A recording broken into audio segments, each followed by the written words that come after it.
Iran Israel యుద్ధం మంట వంటింటిని తాకింది. ఇప్పటికే కేంద్ర ప్రభుత్వం వంట గ్యాస్ ధరల్ని పెంచగా తాజాగా గ్యాస్ కొరతతో వినియోగదారులు సతమతం అవుతున్నారు. గ్యాస్ బుకింగ్ వెయిటింగ్ ఒక్కో ఏజెన్సీలో 1500 నుంచి 2000 వరకు చేరింది. 2 రోజులకు ఒకసారి గ్యాస్ లోడ్ వస్తుండటంతో ఇబ్బందులు మొదలయ్యాయి. బుకింగ్ చేసిన వారం వరకు సరఫరా అనుమానంగా మారింది. కమర్షియల్ గ్యాస్ సప్లై నిలిపివేశారు.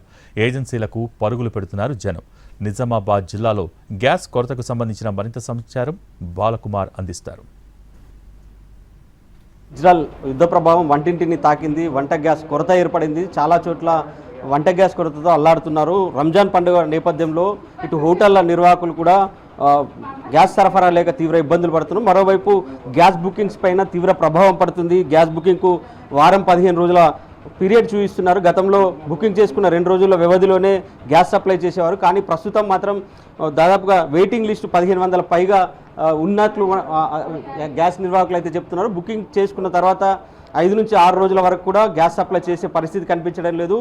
మొన్నటి వరకు రోజు విడిచి రోజు గ్యాస్ సప్లై అయ్యేది. కానీ ప్రస్తుతం గ్యాస్ సప్లై లేక తీవ్ర ఇబ్బందులు పడుతున్న పరిస్థితి. సో ఎటొచ్చారు, ఏముంది ఇక్కడ, ఏం చెప్తున్నారు? కేవీసీ గురించి వచ్చింది. కేవీసీ గురించి వస్తే సర్వీస్ అస్సలేదు. ఇంకా గ్యాస్ ఎట్లా ఉంది పరిస్థితి? గ్యాస్ది 300 గ్యాస్ ఇది చేస్తే 1500 బుకింగ్ ఉంది. 4-5 రోజులు టైం కలుగుతుంది అని చెప్పి. మరి ఇట్లుంటే ఇప్పుడు పండుగలు ఉన్నాయి, ఇబ్బంది కదా? ఏం చేస్తా, అదర్ గురించి అడగతందుకు వచ్చిన నేను కూడా మా ఒక గ్యాస్ డీలర్కి మా గ్యాస్ తెచ్చేయడానికి అడిగితే కేవీసీ చేసిన దగ్గర గ్యాస్ ఇవ్వమంటుండే. ఇప్పుడైతే నాకు గ్యాస్ అయిపోయింది, అందు గురించి వచ్చిన. గ్యాస్ ఇస్తా అంటారు. మరి 2 రోజులు పడతారు. 5 వద్దులే పడతాయి అని చెప్తాను. 5 వద్దు. సో ఇది మొత్తం మీద గ్యాస్ నిర్వాహకులు అయితే కమర్షియల్ గ్యాస్ని అయితే సప్లై పూర్తి స్థాయిలో నిలిపేశారు. దీంతో హోటల్ రంగంపై తీవ్ర ప్రభావం చూపిందని చెప్పుకోవచ్చు. 15 నుంచి 2000 వరకు బుకింగ్స్ ఉన్నాయి. సో గ్యాస్ నిర్వాహకులు మాత్రం తీవ్ర ఇబ్బందులు పడుతున్నారు. సో గ్యాస్ KYC कराओ बोल के बोल रहे, गैस की सप्लाई की भी जो क्या बोलते बहुत टेंशन हो जा रहे, बहुत मुसीबत हो जा रही सर. हाँ, इंफ्रास्ट्रक्चर तो पूरा बेकार हो गया और सप्लाईज भी बेकार हो गए. सप्लाई बहुत वीक है.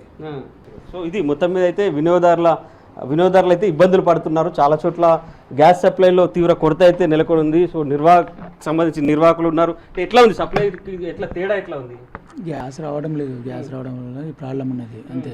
ఎన్ని రోజులకు అంటే మొన్నటికి ఇప్పటికి తేడా ఎట్లా, ఎంత గ్యాప్ ఉంది? ఎప్పుడు డైలీ ఇచ్చేవాళ్ళము, ఇప్పుడు గ్యాస్ వస్తలేదు కాబట్టి లేట్ అవుతుంది. ఎంత బుకింగ్స్, ఎంత గ్యాప్ ఉంది? ఇప్పుడు 1100-1200 ఉండొచ్చు. అది ఓపెన్ అయితే చెప్పొచ్చు, అది ఓపెన్ అవ్వట్లేదు. హోటల్ సప్లై పంపించాము. ఇప్పుడైతే పంపించాము. ఇంతకుముందు లాగా ఫ్రీ లేదు. ఎందుకు ఇట్లా ప్రీ బుకింగ్ ఒక్కసారి పెరిగిపోయింది? చాలామంది భయపడి బుకింగ్స్ బాగా చేసుకుంటున్నారు. చాలా రోజులు స్టార్ట్ అవుతుందేమో అని చెప్పేసి అందరు బుకింగ్ బాగా చేసుకుంటున్నారు. దాని గురించి వెయిటింగ్ పెరుగుతుంది. నెలకు 150,000 పైసలకు వినియోగం ఉండేది గ్యాస్ సిలిండర్లు. కానీ ఇప్పుడు సప్లై తగ్గింది. కానీ వినియోగదారులు ఒక టెన్షన్ ఉంది. యుద్ధం ఎప్పటి వరకు కొనసాగుతుందో తెలియని పరిస్థితుల్లో ప్రతి ఒక్కరు గ్యాస్ బుకింగ్ ముందస్తుగా చేసుకోవడంతో ఒక్కసారిగా కొరత ఏర్పడింది అనేది నిర్వాహకులు చెప్తున్నారు. ఇక హోటళ్లకు కూడా సప్లై అయితే ప్రస్తుతానికి తాత్కాలికంగా నిలిపివేశారు. గ్యాస్ సప్లై లేకపోవడంతో నిర్ణయం తీసుకున్నట్టు చెప్తున్నట్టు హోటల్ యజమానులు కూడా గ్యాస్ సప్లై కోసం సమావేశాలు అయితే ఏర్పాటు చేసుకున్నారు. ప్రభుత్వానికి ఒక విజ్ఞప్తి చేస్తున్నారు, సప్లైని నిలిపివేయద్దు, తమ ఇబ్బందులు పడతాం, త్వరలో రంజాన్ పండుగ నేపథ్యంలో కూడా తీవ్ర ఇబ్బందులు ఎదురవుతాయనేది చెప్తున్నారు. సో ఇది గ్యాస్ ఏజెంట్లకు సంబంధించిన అప్డేట్. కెమెరామెన్ రవిచరణ్తో బాలకుమార్, NTV, నిజామాబాద్.